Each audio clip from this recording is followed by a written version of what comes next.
नमस्ते, प्रीति की रसोई में आपका बहुत बहुत स्वागत है। आज हम बनाएंगे रक्षाबंधन स्पेशल मावा मालपुआ। तो इसको हम चाशनी में डिप करके बनाएंगे और ये बहुत टेस्टी होता है। एकदम सेम आपको गुलाब जामुन की तरह लगेगा। तो चलिए हम बनाना स्टार्ट करते हैं।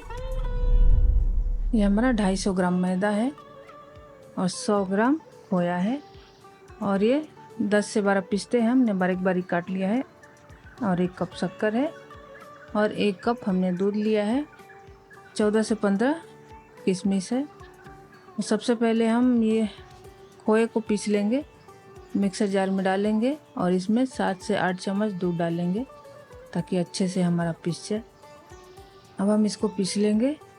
ये हमारा पीस गया। अब हम इसको कटोरी में निकाल लेंगे और अब हम मैदा लेंगे और ये मैदे में खोया डाल देंगे पिसा हुआ। थोड़ा सा इसमें दूध डालेंगे ताकि सारा हमारा खोया निकल जाए और इसमें डाल देंगे और थोड़ा थोड़ा, ये हमारा 1 कप दूध है तो इसमें थोड़ा थोड़ा दूध डालते हुए हम इसका बैटर बनाएंगे। और आधा कप और हमने लिया है तो टोटल 1.5 कप हमारा दूध लगा इसमें। और इसमें हम थोड़ा सा पानी भी डालेंगे। इसमें हम करीब 100 ml तक पानी डालेंगे। हमें इसका बैटर बहुत पतला नहीं चाहिए, फ्री फ्लो वाला बैटर चाहिए और बहुत पतला भी नहीं होना चाहिए, नहीं तो बनने में दिक्कत होता है। और ऐसा हमें बैटर चाहिए कि ताकि एकदम एक धार में लगातार गिरे। अब हम इसको विस्कर से फेंट लेंगे और हम लगातार चलाते हुए 2-3 मिनट तक अच्छे से स्मूथ कर लेंगे। और इसमें हम 8 से 10 किशमिश डाल देंगे और इसको भी अच्छे से मिला देंगे।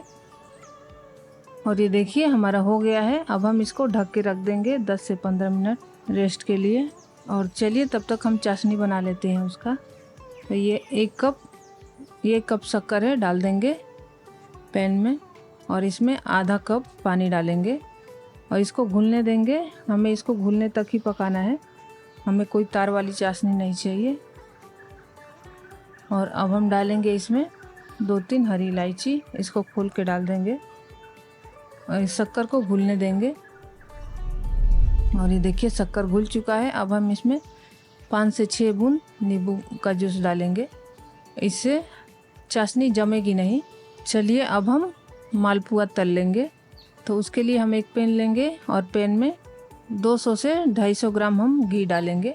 और हो सके तो मालपुआ घी में ही बनाएं, घी में बहुत टेस्टी होता है मालपुआ। वैसे तो आप रिफाइन में भी बना सकते हैं, डालडा में भी बना सकते हैं, लेकिन घी का कंपैरिजन नहीं है, बहुत अच्छा होता है। घी को हम थोड़ी देर गरम कर लेंगे। ये हमारा घी गरम हो चुका है। हम थोड़ा सा बैटर डाल के इसमें देखेंगे और देखिए डालते ही ऊपर आ रहा है, हमारा अच्छा गरम है घी। तो चलिए अब हम मालपुआ बना लेते हैं। देखिए ऐसे बीच में बैटर डालेंगे ताकि एकदम गोल हमारा मालपुआ हो। देखिए ऐसे ही डालते जाएंगे और इस पे हम ऐसे घी उछालेंगे ताकि अच्छे से हमारा फूल के आए और बढ़िया से पक जाए। और ऐसे उलटते पलटते हुए हम गोल्डन ब्राउन कर लेंगे और ऐसे दबा के सेकेंगे ताकि हमारा मालपुआ अंदर तक सिक जाए। इसको तलने में आपको मीडियम फ्लेम पे 4 से 5 मिनट लगेगा। और ये देखिए बहुत अच्छा कलर आ चुका है। और अब हम निकाल के डायरेक्ट चाशनी में डालेंगे और इसको 1-2 मिनट के लिए इसी में रहने देंगे, उलट पलट लेंगे ताकि अंदर तक चला जाए चाशनी दोनों तरफ। ऐसे ही हम सारा बना लेते हैं मालपुआ। ये देखिए हमारा मावा मालपुआ तैयार है, देखिए। और हम आपको स्वाद के बारे में क्या बताएं, आप तो देख के ही समझ सकते हैं कि कितना अच्छा मालपुआ बना हुआ है और देखा बनाना कितना आसान है। और 1-2 बातों का ध्यान रखें तो आपका बहुत ही परफेक्ट मालपुआ बनके तैयार होगा। तो ये देखिए हम आपको तोड़ के दिखाते हैं, देखिए कितना अच्छा बना हुआ है, देख के ही मुंह में पानी आ रहा है। इस रक्षाबंधन ये मावा मालपुआ ज़रूर बनाएं और हमें बताएं कमेंट में कि ये रेसिपी आपको कैसी लगी। और मेरे बड़े भैया को तो मालपुआ बहुत पसंद है, हर राखी में उनके लिए मालपुआ बनाती हूँ, बहुत मन से खाते हैं, बहुत प्रेम से खाते हैं। भैया ये रेसिपी खास आपके लिए मावा मालपुआ। अच्छा खाएं, स्वस्थ रहें, मस्त रहें। मिलते हैं नेक्स्ट वीडियो में, तब तक के लिए bye bye and take care.